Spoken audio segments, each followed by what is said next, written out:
tú por mucho que intentes modificar esa palabra, porque te dicen que la palabra evoluciona, que puede cambiar, que se puede ser modificada su sentido, no es verdad. O sea, siempre tiene un sentido literal, ¿no? O sea, no puedes estarlo cambiando. A los 17 escribí 3 obras de teatro, el libro este que te comento de mitología y etimología comparada.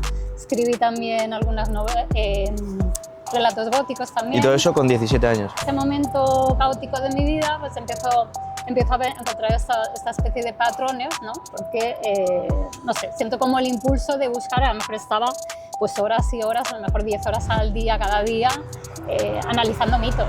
Porque virtud significa, o sea, viene de vir, que significa hombre.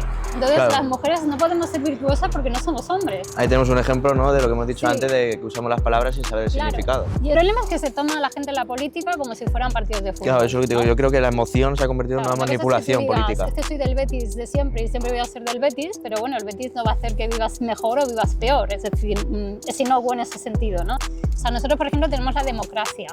Claro, ¿sabes cuál es el coeficiente intelectual medio de España? No tengo idea. O sea, sumada a todo el coeficiente intelectual de la gente de España es 95. Es decir, en una democracia gana la mayoría.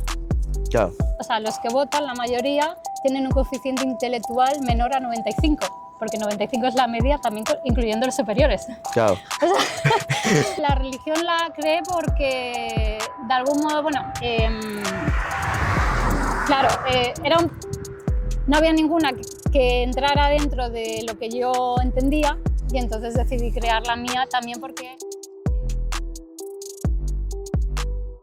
Bueno, pues estamos en otro capítulo de Whitebox. Hoy estamos aquí con Elena y nada, me gustaría que te presentaras así un poco de primeras para la gente que no te conozca y para saber de qué vamos a hablar el día de hoy. Vale, bueno, es complicado porque hago tantas cosas que lo de presentarme es complicado. Bueno, soy analista de mitología comparada, lenguas muertas, escribo sobre etimología, bueno, más bien hago análisis sobre religión, etimología comparada y mitología comparada, ¿vale? También escribo novela infantil, soy ilustradora, tengo varios libros editados. Y bueno, veníamos a hablar un poco pues, de cómo afecta la palabra. O sea, una de mis visiones, por ejemplo, con todos los años que llevo tratando el tema de la etimología, es que la palabra no es baladí, es decir, la palabra imprime un modo, es decir, genera una reacción en nosotros, aunque nosotros no conozcamos el sentido de esta palabra. O sea, porque a un nivel inconsciente, al inconsciente no le importa lo que quieres decir, le importa lo que estás diciendo, ¿no? De manera literal. Entonces, toda palabra tiene un etimo, tiene una verdad. Y tú por mucho que intentes modificar esa palabra, porque te dicen que la palabra evoluciona, que puede cambiar, que se puede ser modificada su sentido, no es verdad. O sea, siempre tiene un sentido literal, ¿no? O sea, no puedes estarlo cambiando, ¿no? O sea, podemos decir que utilizamos la palabra a veces a día de hoy sin entender lo que significan algunas palabras que decimos. Sí, y eso condiciona, aunque no nos demos cuenta, condiciona toda nuestra existencia porque de algún modo, o sea, se supone, por ejemplo, ¿no? Se dice, ¿no? Dios es el verbo. Teología significa la razón de Dios o logos, o sea, el verbo de Dios, otra vez es la palabra de Dios. Es decir, teología es el análisis de la palabra de Dios, ¿no? Digamos, siempre acaba lo mismo. De hecho, por ejemplo, mitología es de mitos y logos, que significa mitos sobre la palabra, palabras sobre palabras. O sea, que la mitología misma te está diciendo que lo que te está hablando son sobre palabras. Entonces yo tengo una especie de don extraño, que es, o sea, ya a los 17 años escribí mi primer libro de etimología comparada con mitología. ¿A los 16, 17 me has dicho? Sí, porque veo patrones. Joder. Veo patrones entre mitos y palabras. Vale. O sea, la relación que tienen. Y entonces empiezo a conectar, bueno, tengo pensamiento ramificado y empiezo a conectar mitos con ideas, con simbolismos, con lo que quieren decir y cómo eso se va ramificando, porque por ejemplo nuestra lengua en realidad es indoeuropea, o sea, es muy antigua y realmente no ha cambiado tanto. Es decir, por ejemplo, piensa que del sánscrito, por ejemplo, viene azúcar, que es sukha, Vale. ¿no? O sea, tenemos un montón de palabras que están heredadas de otras culturas y esos mitos de esas culturas realmente han sido transmitidos por esa palabra. ¿Me has dicho que tu primer libro fue a los 16 o a los A 17? los 17, pero a los 17 escribí 3 obras de teatro, el libro este que te comento de mitología y etimología comparada, escribí también algunas relatos góticos también. Y todo eso con 17 años. Sí, pero bueno, es que yo dibujaba, bueno, yo estudiaba dibujo, había estudiado artes y oficios también y pillé manía a dibujar y encima, desarrollé bulimia, estuve un año sin estudiar y estaba en casa y me cerraba y me dio por escribir porque como empecé a odiar dibujar y necesitaba contar cosas, de alguna manera me dio por escribir. Entonces fue en ese momento donde te diste cuenta que escribir era más como necesidad que expresarte o es una combinación de ambas cosas. Bueno, es algo como que te llamas, a veces como un canto de sirena que tú escuchas porque empiezas a encontrar como lo que te digo, empiezas a ver, claro, yo siempre había estudiado ya, bueno, me gustaba muchísimo la mitología y yo desde pequeña siempre me habían gustado mucho los mitos, siempre me había gustado mucho todo lo que fuera temas espirituales, tenía muchas crisis existenciales, por ejemplo. Y entonces me llamaba mucho la atención, de hecho, claro, por ejemplo, mi abuela era muy católica, ¿no? Y claro, y a mí habían cosas que no me cuadraban, ¿no? De la religión tal cual o lo que a mí me llegaba de la religión, porque una cosa es lo que nos llega y otra cosa es el sentido amplio, ¿no? De la religión, lo que hay detrás y cómo nos afecta, ¿no? Porque hay gente que considera que... Hay gente que considera que la religión pues no le afecta, pero afecta en todo sentido. Porque de hecho la mayoría de guerras que han habido han sido por religión, o sea, la religión siempre está ahí. Aparte uno no sale de lo que no. ¿Fue ese punto, por así decirlo, lo que te hizo conectar como el lenguaje, la filosofía, la escritura y todo a la vez? Sí, fue una necesidad de entender, o sea, si partiendo de la base de que no acababa de creer lo que me contaban tal cual textualmente, decía, bueno, pero entonces, ¿qué hay ahí? Claro. Es decir, de partir de una necesidad de curiosidad de decir, bueno, pues si esto no me acaba de cuadrar, ¿qué es lo que hay? ¿Qué es lo que realmente nos motiva? O sea, o qué puedo encontrar, ¿no? Y entonces es cuando empiezo a buscar, pues, leer muchísimos libros sobre mitología, sobre religión, sobre, bueno, todo lo que cayera en mis manos, ¿no? De filosofía también, para intentar encontrar qué era lo que estaba buscando, ¿no? O sea, es como una búsqueda, ¿no? Entonces tú sabes que tienes algo que te está como llamando y es como una búsqueda y entonces en ese momento caótico de mi vida pues empiezo a encontrar esta especie de patrones, ¿no? Porque, no sé, siento como el impulso de buscar, a lo mejor estaba pues horas y horas, a lo mejor 10 horas al día, cada día, analizando mitos. Entonces, claro, llegas a un momento que los patrones se empiezan a desvelar también. Yo te quería hacer una pregunta, ya un poco personal, de que hemos estado antes hablando fuera de cámaras, de un poco cuando a veces te pronuncias en Facebook o cualquier cosa. Yo, por ejemplo, cuando he subido algún podcast, que la gente critica, la gente habla. Te quería preguntar si tú crees que a día de hoy, al ser escritora, tienes como la elección o que estás como obligada o ligada a, si eres escritora, tienes que tomar un partido. ¿Tú crees que eso a día de hoy sigue pasando o deberían dejarse esas cosas aparte y no ligar que si es una escritora tienda a una rama? Claro, el problema es que todo está, bueno, aparte que todo está politizado, el problema, por ejemplo, que se encuentra hoy día, yo a veces me pasa, ¿no? Que con mi faceta de ilustradora infantil, ¿no? Y digo, o escritora infantil también, y digo, bueno, voy a buscar un concurso donde mi obra pueda encajar. Y realmente no, porque todos te piden que o tienen que hablar de valores o tienes que hablar de cosas así que dices, los niños lo que quieren es un cuento que les haga, no sé, que les haga meterse en el papel del personaje y pasárselo bien. No creen que le estás contando rollos morales porque a ti te parezcan estupendos, ¿no? Y que el mundo tiene que ser así. O sea, nos están como condicionando y todo lo que se está editando también piensa que hay mucha reducción a la media. O sea, a mí mucha gente me dice, o sea, su libro no me lo voy a leer porque paso a estar con un diccionario al lado. Claro. ¿Sabes? Dices, quiero leerme algo para entretenerme. Claro, yo soy de los que leo para aprender. O sea, también dices, bueno, de vez en cuando pues dices, vale, te lees alguna novela claro. más light, ¿no? Pero en principio, normalmente yo los libros que leo suelen ser bastante complicados. Yo lo que creo es que la escritura cambia un poco, que más para aprender y más para lo que es coger cultura, es un poco más para entretenerse. O sea, es ir a lo fácil y entretenerse.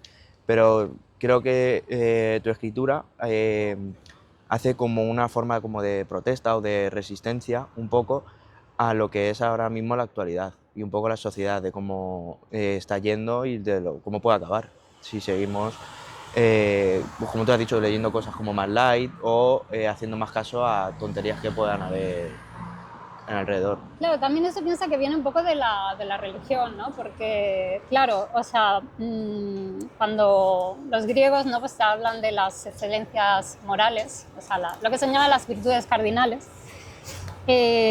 Cuando nosotros venimos de la sociedad de Carlomagno, ¿vale? Europa la funda Carlomagno. Y hay unos estamentos, es decir, es la sociedad de Jacques, de los 4 estamentos.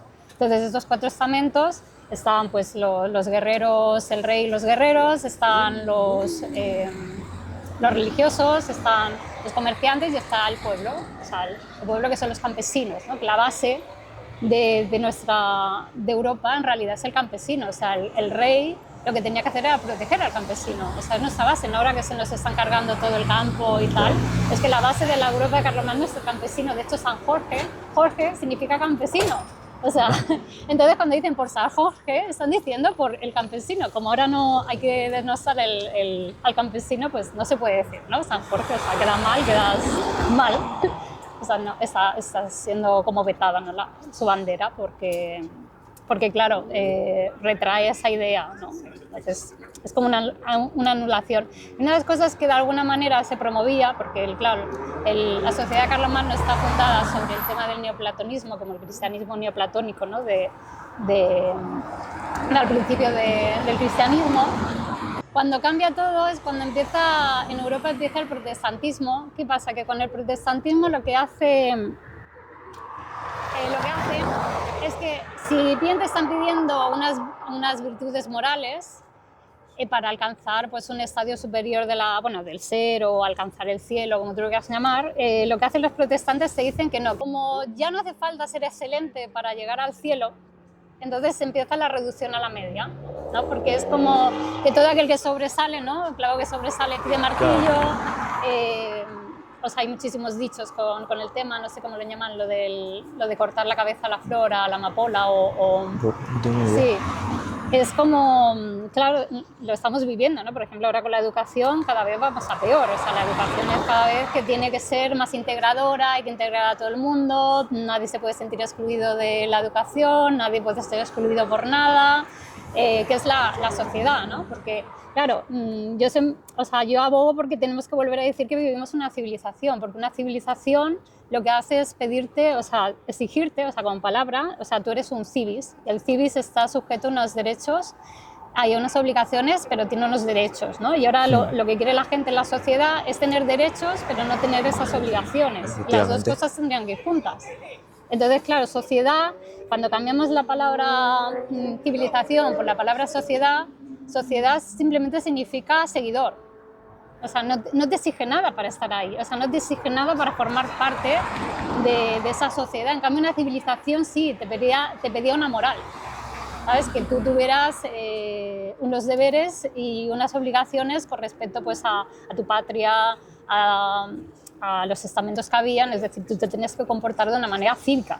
En cambio, ahora, al estar en una sociedad, no importa eso. O sea, cae porque la palabra simplemente significa seguidor, cualidad del que sigue. Entonces, no hace falta que seas excelente en ese sentido. Me ha hecho gracia que han dicho por ahí Sánchez dimisión. Podría ocurrir, pero bueno. Sí. Esperamos. A mí me llama mucho la atención que pronuncias que el lenguaje no es neutro. Y yo te quería hacer la pregunta de cuándo crees que hemos dejado nosotros el utilizar el lenguaje y el lenguaje utilizarnos a nosotros. Bueno, en realidad ha pasado siempre, porque, por ejemplo, hay un momento en la historia de las mujeres, no me voy a poner feminista ni nada por el estilo, pero simplemente es para que veas cómo realmente afecta, ¿no? O sea, el hecho de cambiar una palabra por otra, ¿no? Te he hablado de las virtudes, ¿no? Las virtudes cardinales. Las virtudes cardinales en realidad se llaman hábitos excelentes, o sea, porque la virtud no era la palabra correcta. Y eso nos afectó a las mujeres, porque virtud significa o sea, viene de vir, que significa hombre. Entonces Claro. las mujeres no podemos ser virtuosas porque no somos hombres. Ahí tenemos un ejemplo, ¿no?, de lo que hemos dicho Sí. antes, de que usamos las palabras sin saber el Claro. significado. Y eso fue un problema porque cuando se introduce las teorías de Aristóteles, que las saca, bueno, Santo Tomás de Aquino las empieza a introducir a las universidades europeas, las teorías de Aristóteles. Pero es que además de introducirlas, que ya era muy misógino el hombre de por sí, además de introducirlas, es que cambia, o sea, cuando las traducen, en vez de utilizar la palabra correcta, que era arete, que significa excelencia, la cambia por virtus, que significa virtud. Entonces significa hombre, y más concretamente significa hombre en batalla.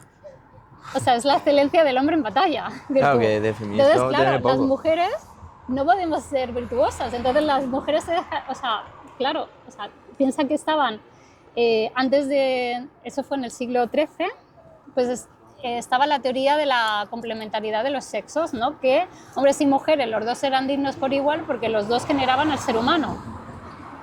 O sea, eran iguales, ¿no? Se suponía.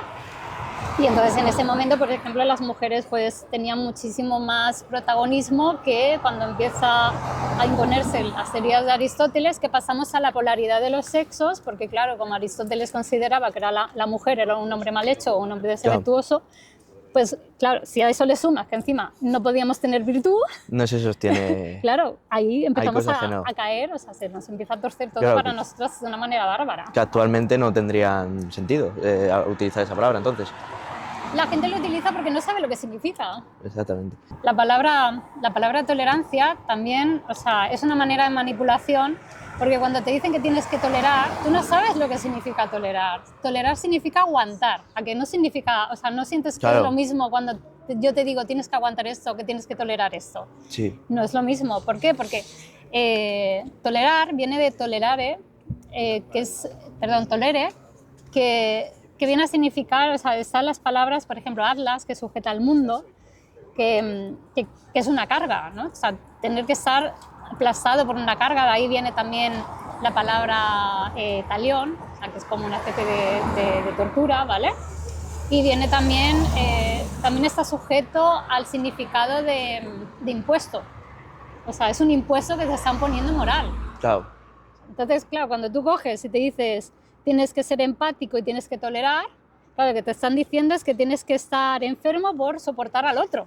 Efectivamente. O sea, la traducción es esa. O sea, etimológicamente lo que te están diciendo es que tienes que estar enfermo por soportar al otro. Vale. O también otros problemas con las palabras, ¿no? Cuando te dicen, por ejemplo, es que es una mujer masculina. Dices, no puede ser masculina porque masculus significa el que fecunda. Claro. O sea, ninguna mujer puede fecundar. O sea, no. O cuando te dicen es que es un hombre femenino. Dices, no puede ser femenino porque femenino significa propio de mujer. Y no hay nada menos propio de mujer que ser hombre. O sea, ahí podemos derivar a que hay muchas personas actualmente que defienden ideas o ideologías que tienen sin entender realmente lo que defienden. Tergiversando la palabra.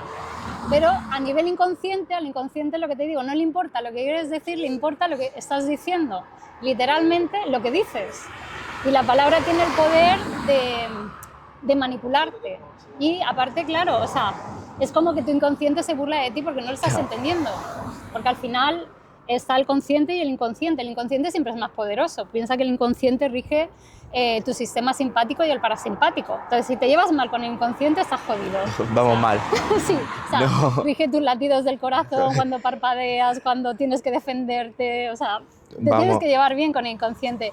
Y el inconsciente se manifiesta en el chiste, se manifiesta en la palabra, se manifiesta en el absurdo, ¿sabes? Y en el arte, ¿no? Entonces, por eso los símbolos siempre... Yo, por ejemplo, soy una defensora de la iconodulia porque el inconsciente se manifiesta a través de este tipo de imágenes, de lo alegórico simbólico. Entonces, si eliminamos las mediaciones, si eliminamos lo alegórico simbólico, estamos reprimiendo ese inconsciente, porque claro, hay muchos tipos de inconsciente. Está el inconsciente personal, ¿no? Y luego estaría el inconsciente universal, ¿no? Que sería como una especie de energía que está en todos, o sea, está en todo y todos. Y luego también estaría, por ejemplo, el inconsciente de la masa, ¿no? Del yo de masa, que el yo de masa lo que hace es intenta chafar ese inconsciente colectivo. Vale. Y ahora cambiándote un poco el tema, he visto que hablas también un poco de la civilización y de la sociedad. Sí. Y yo quería preguntarte para ti cuál es la diferencia entre civilización y lo que es la sociedad. Porque yo creo que hay mucha gente que piensa que es como lo mismo, o sea, una civilización y una sociedad. Sí, bueno, eso es lo que te he venido a contar al principio, ¿no? Que el problema está que cuando tú dices sociedad, no estás exigiéndole nada a la gente para participar, porque sociedad simplemente es como muy inclusivo, o sea, simplemente con conseguir ya estás. Es decir, el socialismo es como algo que incluye todo, ¿no? O sea, no te están, si tú eres, por ejemplo, un ladrón, te incluimos. Si eres un pervertido, te incluimos. Si eres, seas como sea, te vamos a incluir y tienes derecho a estar en la sociedad, ¿no?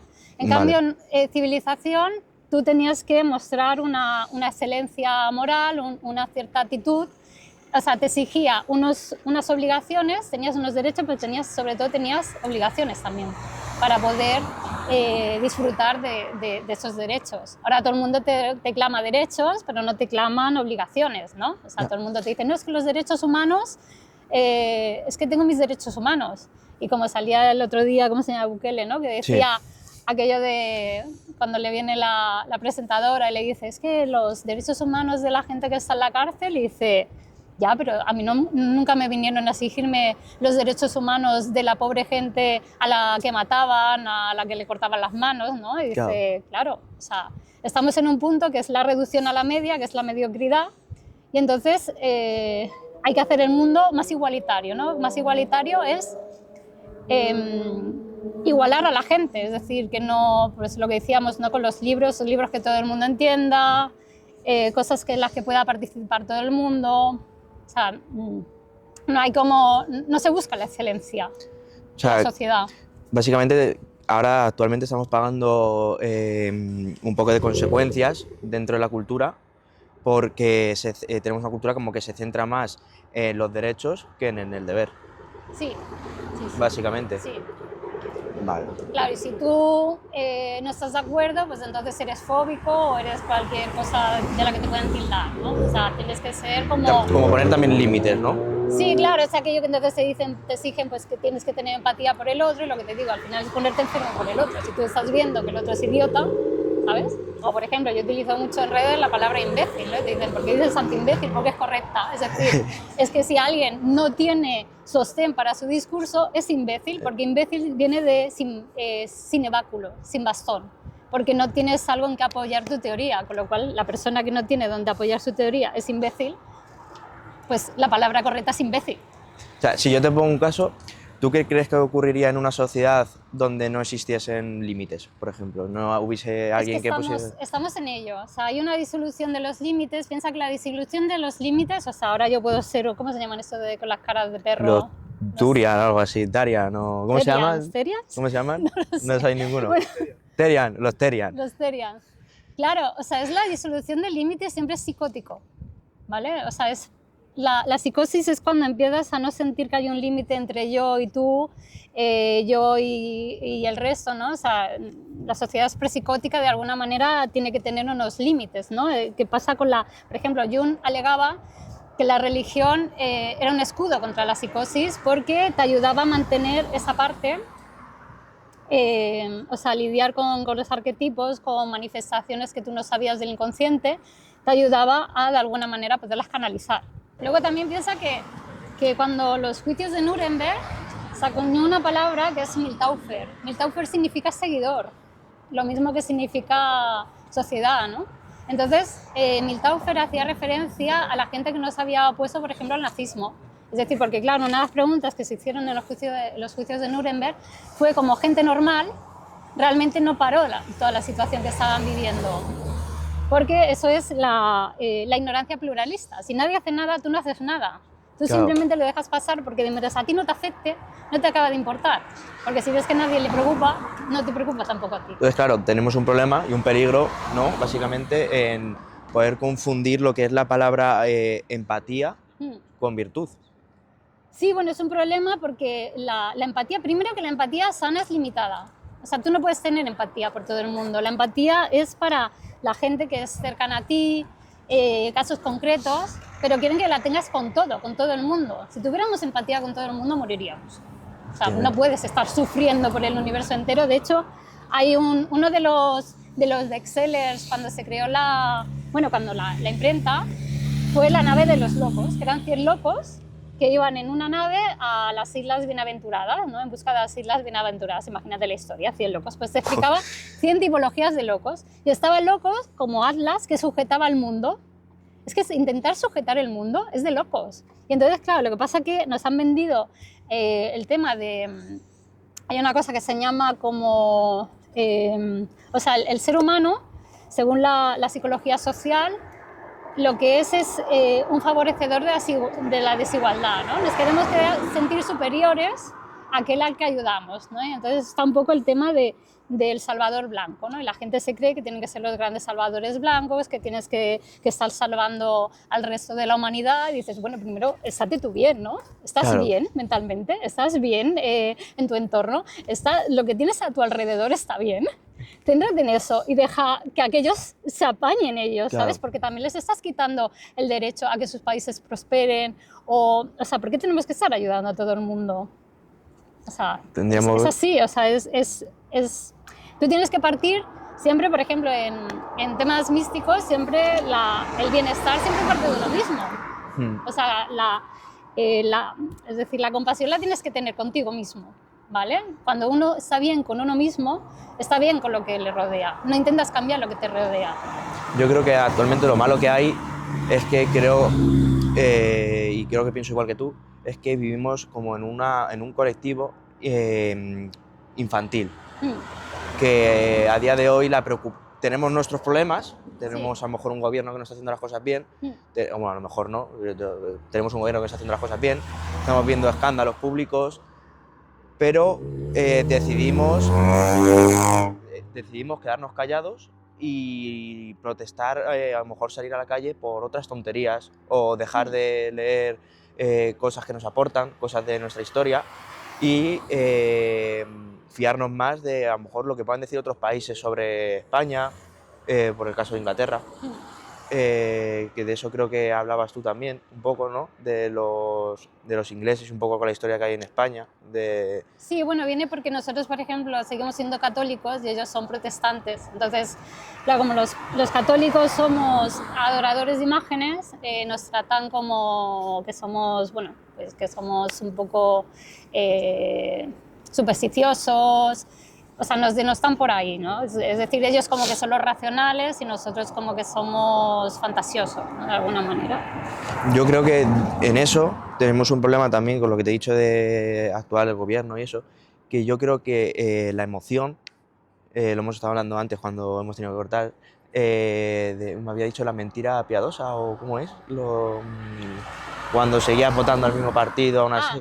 Sí, es disonancia cognitiva. Es decir, mucha gente...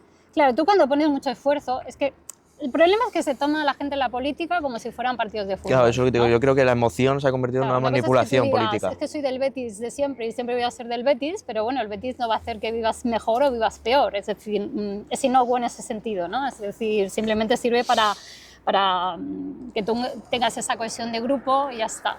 El problema está que cuando la gente te dice que va a seguir votando al mismo partido y busca y lo justifica, ahí hay disonancia cognitiva.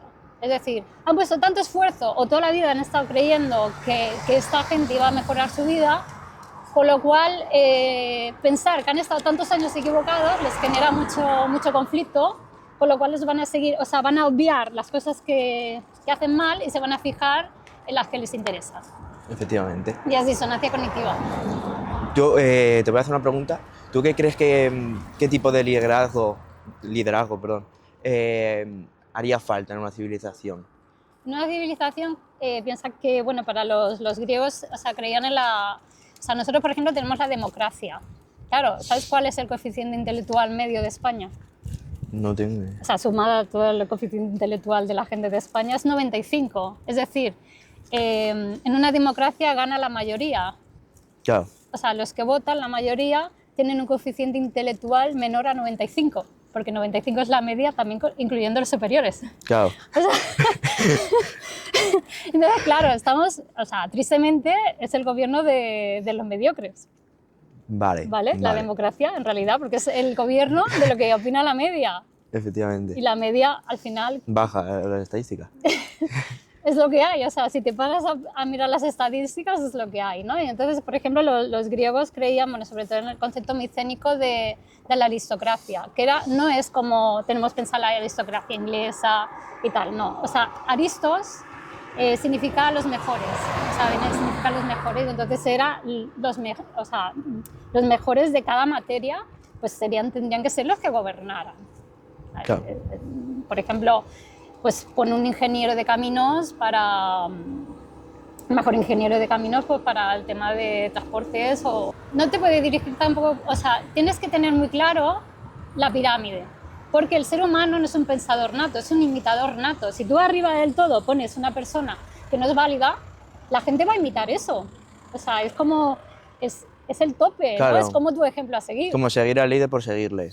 Bueno, es como, digamos que a un niño, si tú le pones que hasta aquí ya está bien que llegue, que no claro. llegue más allá, pues con que llegue aquí ya ha cumplido, ¿no? Entonces, claro, si tú tienes unos líderes que no hacen lo que tú esperarías de un líder, lo que estás haciendo es que la sociedad se comporte igual de mal que los líderes que estás teniendo. Porque al final imitamos. Y una de las cosas que pasa, por ejemplo, con el tema de la gente dice, no, es que yo soy ateo, o yo soy agnóstico. Bueno, agnóstico está mejor porque al menos no saben, ¿no? Pero, por ejemplo, nosotros los católicos tenemos la tendencia a decir que somos ateos. En cambio, por ejemplo, los protestantes, según Jung, por ejemplo, esto sí para analizo también, y Jung te contaba, por ejemplo, que los protestantes tendían a hacerse... O sea, cambiamos religión por algún tipo por algún ismo, ¿no? Pues el ecologismo, o sea, al final son sustitutos religiosos, ¿no? El feminismo, cambiar una cosa por otra. Sí, todos te aseguran que hay un cielo si tú te esfuerzas mucho, o sea, te están diciendo lo mismo que te está diciendo la religión. ¿Y eso puede ser lo que me dijiste de que te lleva como a crear una religión o no tiene nada que ver? No, la religión la creé porque, de algún modo, bueno,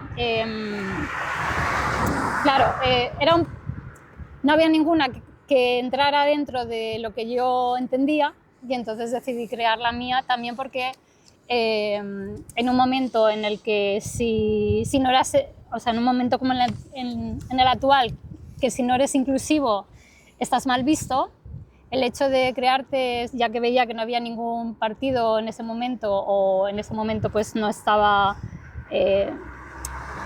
alineada en según qué dirección, ¿no? Porque no quería meterme en política, pues me creo una religión, porque entonces eso te protege a nivel de tu conciencia religiosa, ¿no? Es decir, no me pueden obligar a según qué vaya en contra de lo que yo opino religiosamente.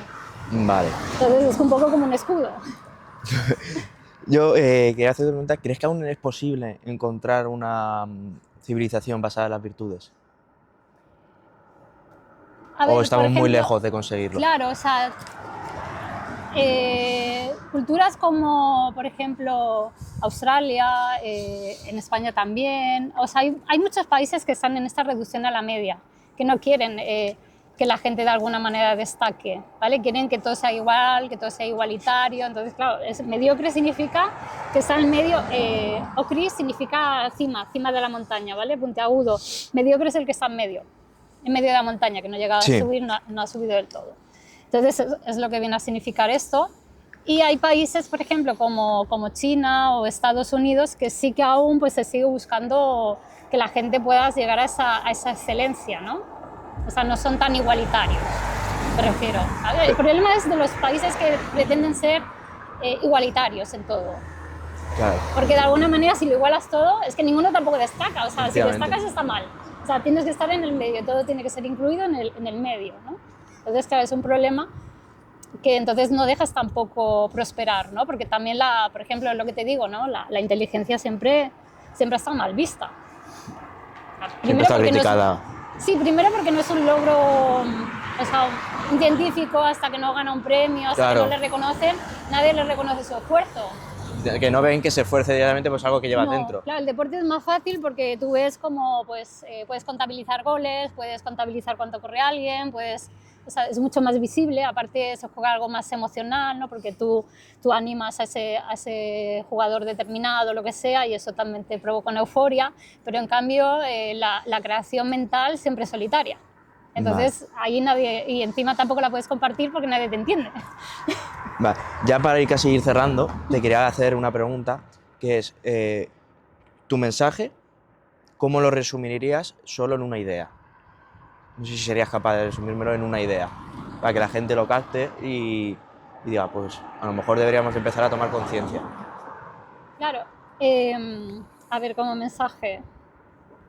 Bueno, la idea, como te comento, es intentar estar más abiertos a lo que es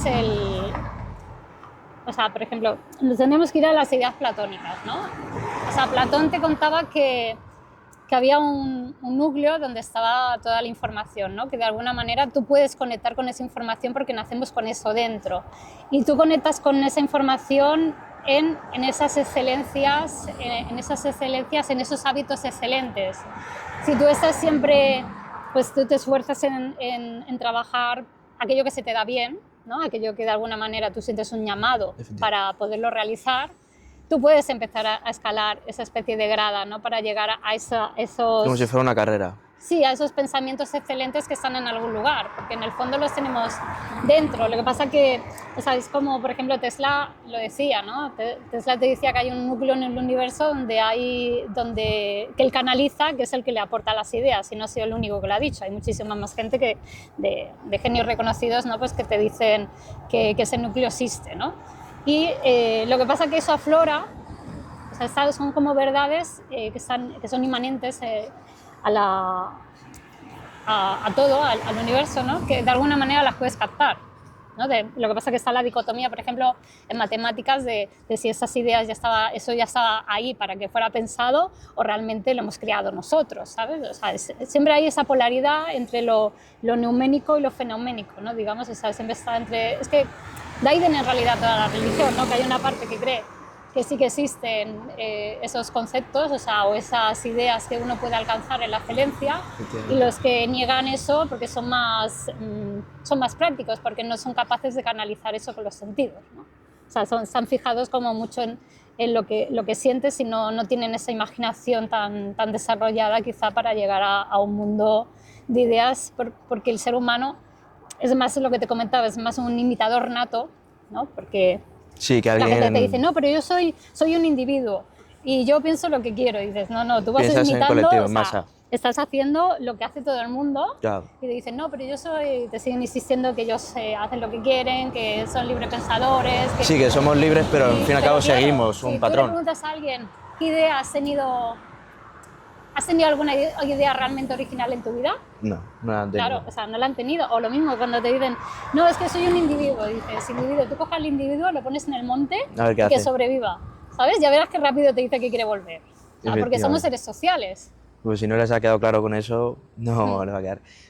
¿Qué consejo le darías a lo mejor a un chico o una chica que esté empezando a tener esas dudas, a tener esa mentalidad de decir, oye, esto no está bien, estamos usando cosas mal, estamos siguiendo un ritmo de vida que no es el correcto?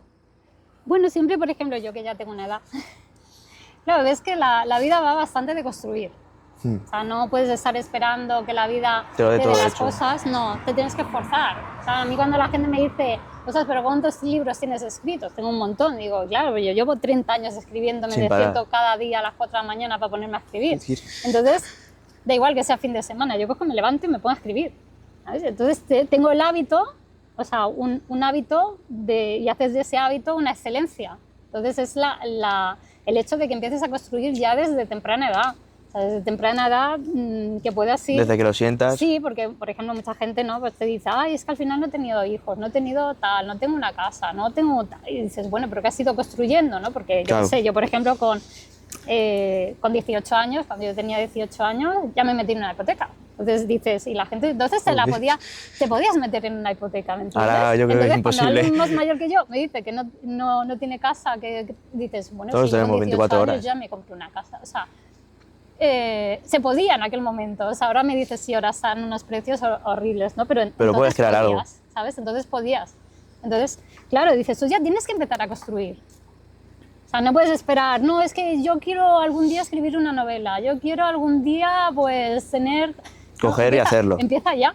Efectivamente. Empieza ya. Y entonces la gente quiere hacer cosas, pero no las hace, ¿no? Y lo importante es que no le importe lo y la que práctica, le digan, yo creo, sí. tampoco. Porque hay mucha gente que luego sí que te puede criticar por querer ser joven y empezar cualquier cosa. Yo creo que lo más importante también es Bueno, pero cero caso a esas cosas. a mí me han dicho toda la vida que soy rara y que, bueno, y al final, ¿qué vas a hacer?